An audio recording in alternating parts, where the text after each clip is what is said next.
Hello guys, good morning. Again நான் உங்கள் Mohammed. Welcome to AMM trading FFA. இன்றைக்கி Friday, so nothing special. இன்றைக்கி நிஃப்டியோட நியூ வீக் ஸ்டார்ட் ஆகுது இல்லையா? பட் அதுக்கு முன்னாடியே ப்ரியாரிட்டி யாருக்கு கொடுக்கணும் அப்படின்னு கேட்டிங்கன்னா வழக்கம் போல் சென்செக்ஸ் தான். ஏன் அப்படின்னா இன்றைக்கி ஃப்ரைடே, அடுத்து சாட்டர்டே சண்டே லீவு எப்பவும் போல். ஸோ மண்டே ஒரு நாள், ஸோ 2 days தான் பேலன்ஸ் இருக்குது. ஸோ டியூஸ்டே சென்செக்ஸோட எக்ஸ்பைரி இல்லையா? ஸோ ப்ரியாரிட்டி சென்செக்ஸ் கொடுத்துட்டு அப்புறமா நிஃப்டியை பார்த்துட்டு அப்படியே முடிச்சிடலாம். பட் அதுக்கு முன்னால் வழக்கம் போல் குளோபல் கியூஸ் என்ன சொல்லுது அப்படிங்கிறதையும் பார்த்துட்டு போயிடலாம். ஸோ அந்த வகையில் ஃபஸ்ட்டு நாஸ்டாக்கு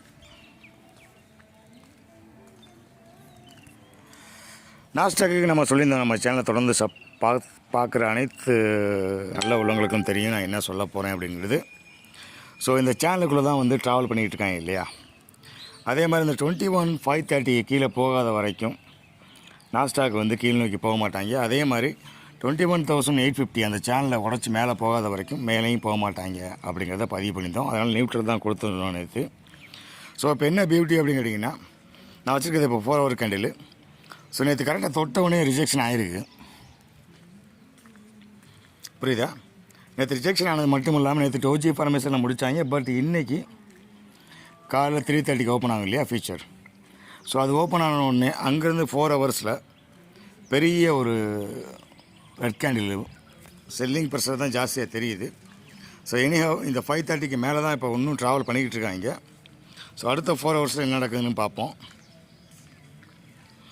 ஸோ எனக்கு தெரிஞ்சு மறுபடியும் கீழ் நோக்கி வர்றதுக்கு பாசிபிலிட்டி அதிகம். ஏன்னா ட்ரம்ப்புக்கும் அவர் பண்ண மிஸ்டர் எலான் மஸ்க்கும் ஒரு லடாய் ஆகிட்டுருக்கு. அது மூலம் 10 மணிக்கு நம்மளோட ஆர்பிஐ மீட்டிங் இருக்குது இல்லையா? இன்ட்ரெஸ்ட் ரேட் கட்டிங் அப்படின்னு சொல்லிட்டு பேசிக்கிட்டே இருக்காங்க இல்லையா? ஸோ அதுவும் 10 மணிக்கு நடக்கும். ஸோ அது வரைக்கும் இந்த மாதிரி தான் போகிறதுக்கு பாசிபிலிட்டிஸ் இருக்குது. பட் ஆஸ் பர் டெக்னிக்கல் படி பார்த்தோம் அப்படின்னா மேலே ஆல்ரெடி வந்து டச் பண்ணிட்டாங்க. ஸோ கீழ் நோக்கி தான் வரணும். ஸோ அப்படியே கீழ் நோக்கி வந்தாலும் 21,000 தான் வந்து ஃபைனல் ஹோப்பு. அதாவது இன்னொரு 500 பாயிண்ட்ஸ் வந்து கீழே விழுந்தாலும் டோன்ட் வெரி பி ஹாப்பி. கண்டிப்பாக கீழே விழுகிறதுக்கும் பாசிபிலிட்டிஸ் அதிகம்.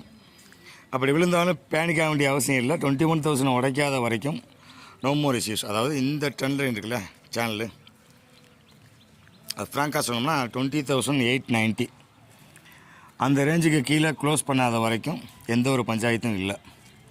அதாவது ஹையர் டைம் ஃப்ரேமில். சரியா? ஸோ எனக்கு தெரிஞ்சு மறுபடியும் கீழ் நோக்கி வர்றதுக்கு பாசிபிலிட்டிஸ் இருக்குது. ஏன்னா டாப் அவுட் ஆகிட்டாங்க. ஸோ பாட்டம் அவுட்டுக்கு கண்டிப்பாக வந்தே ஆகணும்.